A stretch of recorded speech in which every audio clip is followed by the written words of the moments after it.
Hi, I'm Ryan Kukulka, and this is our wandering cabin. It's a 30-foot trailer, which is not a standard size, but that worked out with our layout. It's a 30-foot by 8.5, and we're just under the limit of 13 feet 6 inches. We're about 13.4. We decided to do a log siding, which we worked with a log company that was near us in Ohio. It is a siding, so it's only about 1.5 inches at the belly. And then we used zip system panels underneath, which is a great product if anyone's thinking about building.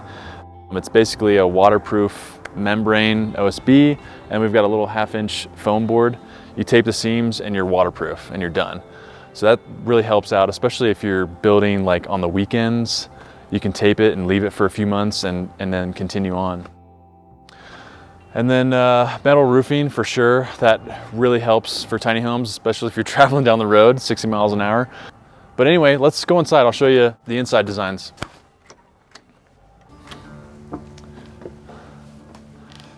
Okay, so this is the inside of our wandering cabin.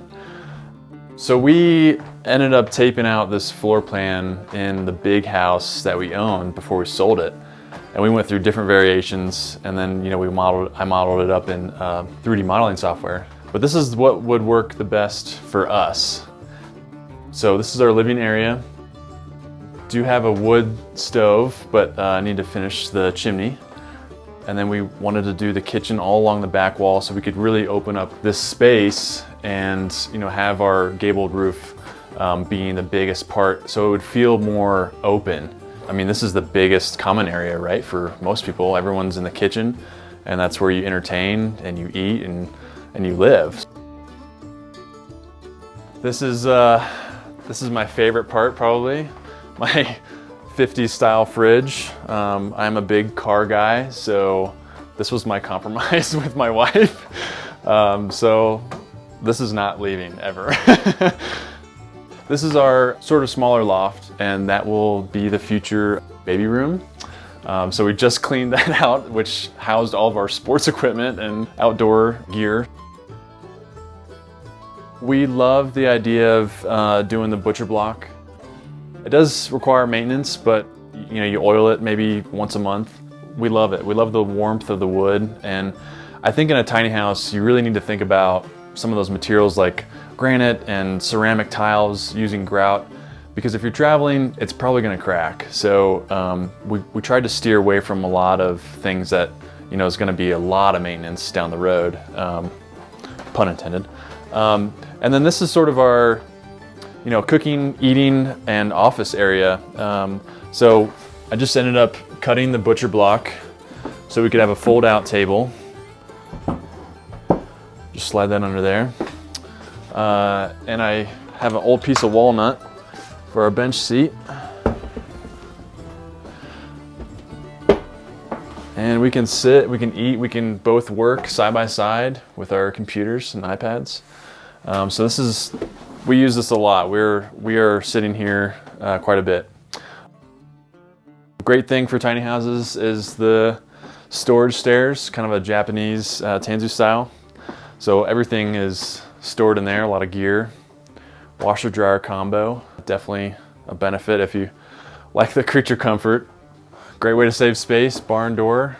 All the wood is actually reclaimed. We had a great place in Ohio that they would tear down old barns, so they milled the floors for me, and I installed everything and all the trim and the barn door. So I think that was a great addition. It kind of warms the place up a little bit.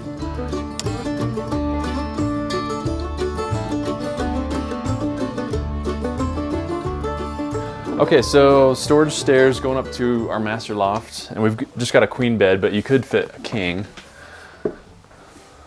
We did steel stud framing. I worked with a company in Texas called Volstruct, and that's where I got help from the engineer.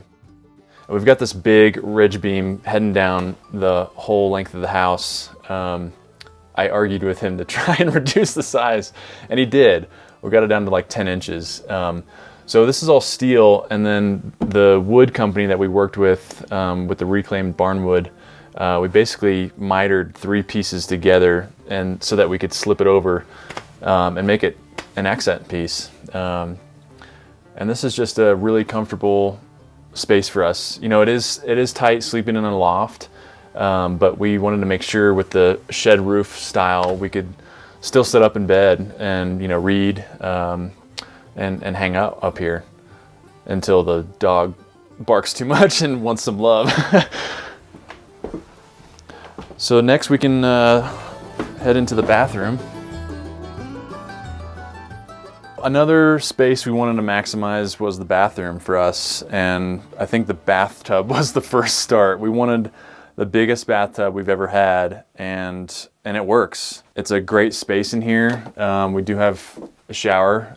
Everything we custom made out of copper, so all the piping, which we love. That's another accent piece for us. And then we just built a custom closet. You know, we each get 2 drawers and a space for hanging clothes. Eventually we'll kind of close it off and make it nicer to look at. And then composting toilet, that is a major deal for us. That way we only have gray water. We use everything biodegradable soaps, and so that's nice. We like to kind of minimize that, our exposure to that, and our footprint. So. But yeah, that's it. That's our whole house. Another great aspect for our wandering cabin is where we're parked. We are in Leadville RV Corral, which is slowly turning into Tiny House Leadville. So I am the property manager on site, and we're doing great strides to bring in tiny houses for rentals, nightly, weekly vacation rentals. And it's going great. It's a beautiful town, historic Leadville. We're right downtown. You can walk to everything, restaurants and shops and galleries. And then just a few minutes down the road, you can play in the mountains. There's tons of fishing and hiking, biking, skiing and snowboarding. So there's a lot of fun things to do. Another part of our plan is we would really love to have full-time tiny homers here on property. And so we're developing this into thirds. So tiny house rentals, full-time tiny homers, and then we'll still have RVs come and go as well on the property, because we have a lot of attraction for being right downtown. So please stay tuned. We would really love, please call us, email us, jump onto the website. We would really love to have full-time tiny homers.